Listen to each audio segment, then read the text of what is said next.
Welcome, specimen. Right now, the oxygen flowing to your visual cortex feels uninterrupted. You breathe, you blink, you believe you are here. You trust this continuous feed to keep you tethered to the waking world. The mind is a flawless architect. It builds a safe, coherent room for your consciousness to inhabit. Until the walls bleed. This is an anoxic cascade. And it breeds a profound neural heresy.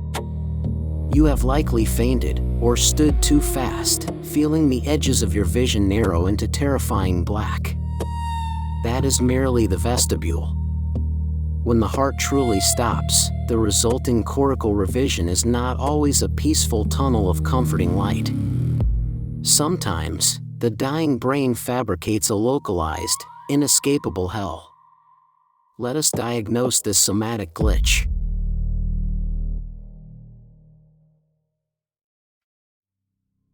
To understand the architecture of a nightmare, one must first look at the foundation. When cardiac output ceases, the brain is deprived of its essential fuel. Oxygen levels plummet. The temporal lobe, the seat of memory and spatial orientation, begins to misfire. This is not a graceful shutdown. It is a violent, chaotic struggle for microscopic resources. The starving neurons unleash a flood of glutamate, an excitatory neurotransmitter that, in extreme excess, becomes deeply toxic.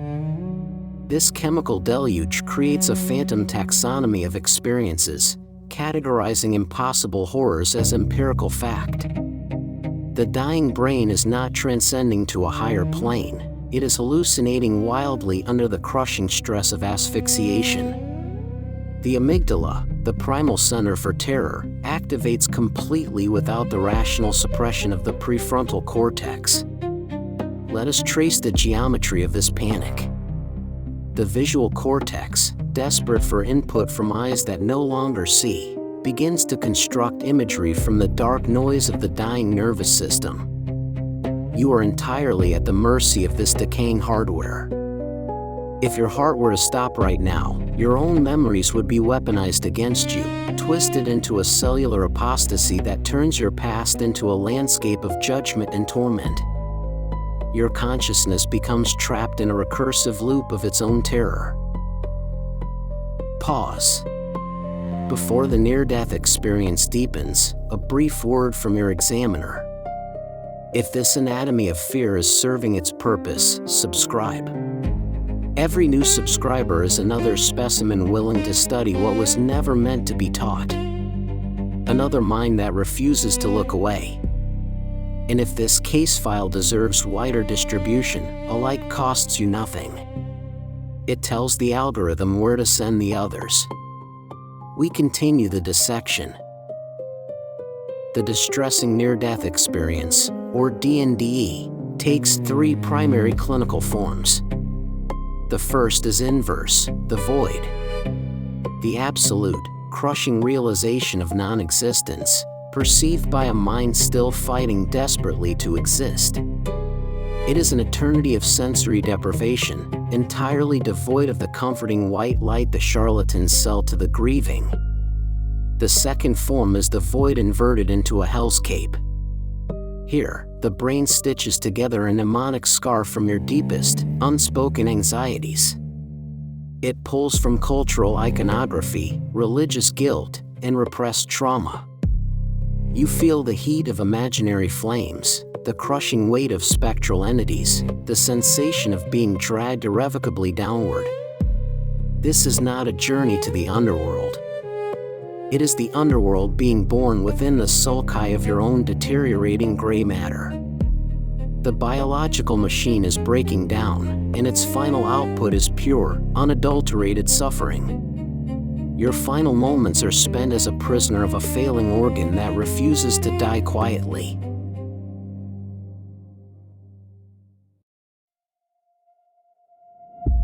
The third variant of the distressing near-death experience is perhaps the most insidious. It is not an attack of fire or shadow, but a complete and total erasure. clinical literature defines it as the existential void or the absurdity delusion, the sudden, absolute conviction that you never truly existed at all, or that your entire life was a biological lie. Your memories, your deepest affections, and your fundamental identity are violently stripped away, revealed to you as nothing more than meaningless electrical static. The brain, failing to synthesize a coherent reality, simply deletes it. As the cerebral cortex deteriorates from oxygen starvation, the mind struggles to process the entropic anatomy of its own collapse.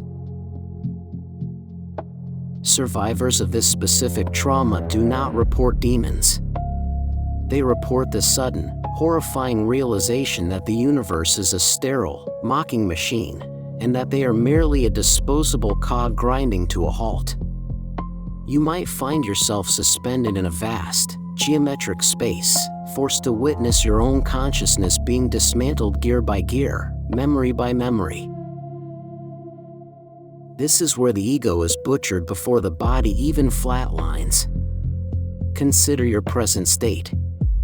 You sit there, secure in your internal narrative, believing your thoughts and your history belong to you. But if the blood flow to your brain were interrupted right now, how long would your beloved identity survive the dark? Seconds? Minutes? Your sense of self is fragile, a temporary construct built on a precarious foundation of biorust and glucose. When that delicate scaffolding crumbles, you do not meet a loving creator in a field of light. You meet the cold, unfeeling machinery of your own failing neurology turning violently against you. In this third state, resuscitated patients frequently report the visceral sensation of being read like an open book by an indifferent, hostile intelligence that finds their existence pathetic. But there is no external entity passing judgment. The hostile intelligence is simply the right hemisphere of your brain, completely decoupled from the rationalizing left hemisphere, analyzing the dying organism with the cold, alien detachment of a post-mortem examination. It is your own mind, looking down at you in absolute contempt as the final life support systems fail.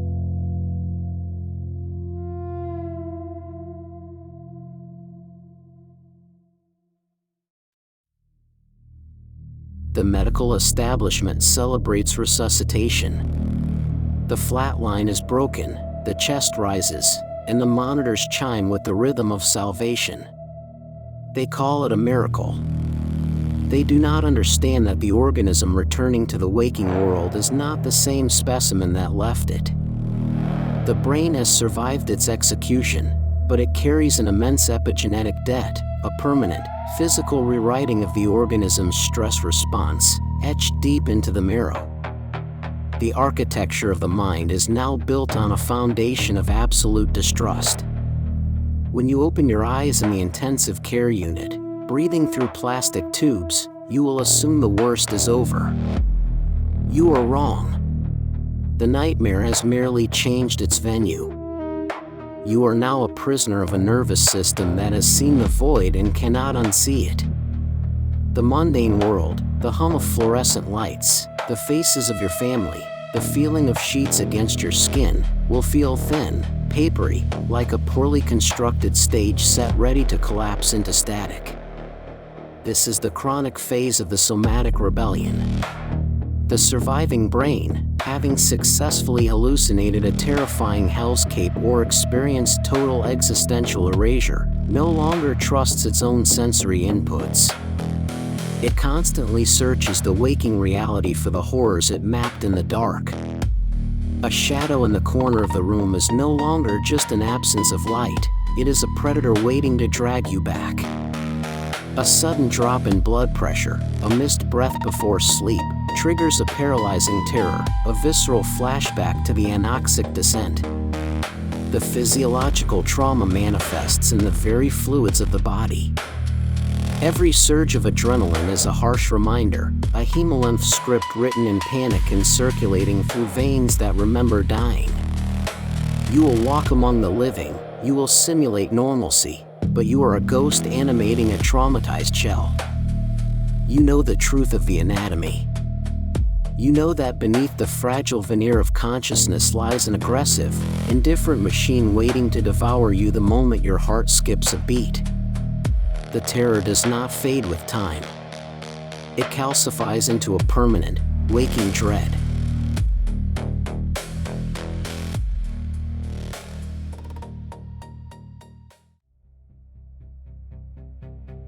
We arrive at the behavioral aftermath.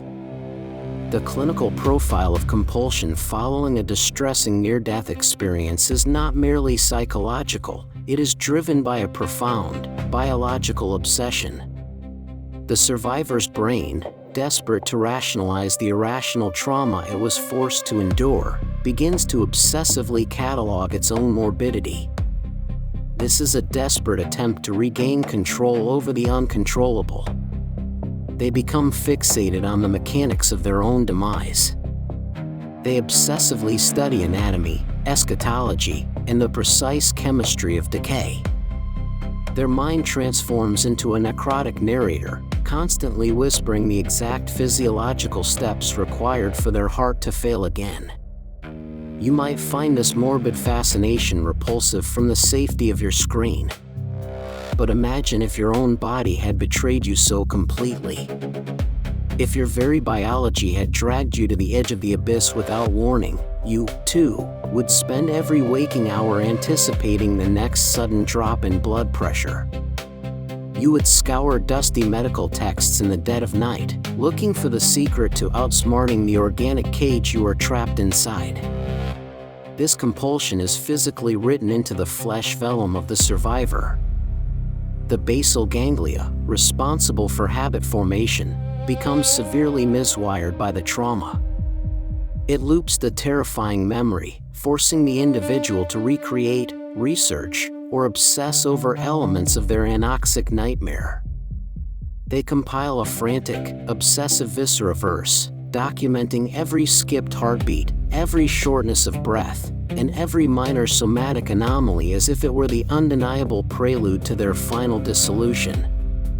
The trauma is marrow-inked, deeply embedded in their skeletal core, driving a physical need to remain hypervigilant. They cannot sleep without terror, they cannot wake without dread. The compulsion is the only armor they have left, a biological imperative to never be caught off guard by the dying process again. The brain, having learned that its own architecture is a fundamentally hostile environment, forces the host to constantly monitor the perimeter. It is a terrible, exhausting way to live, a prisoner constantly checking the heavy iron locks of their own cellular execution chamber.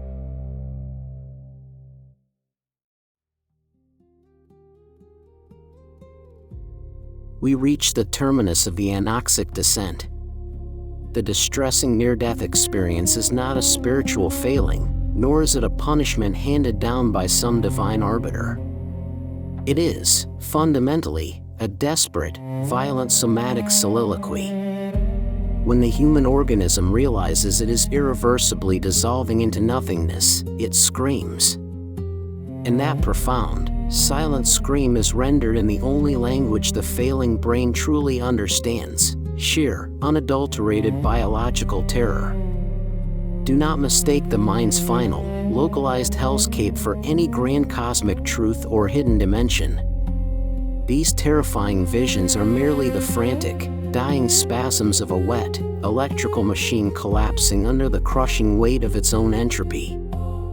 The void is not waiting to judge you, it is merely waiting to erase you completely from the ledger of existence. You sit there now, breathing effortlessly. Your heart beats in its rhythmic, ignorant cage, pumping life to a brain that assumes it is immortal. But your time will arrive. Eventually, your own circulation will falter, your own oxygen reserves will drastically deplete, and the peripheral darkness will encroach. When your final moments approach, what will your dying cortex construct for you?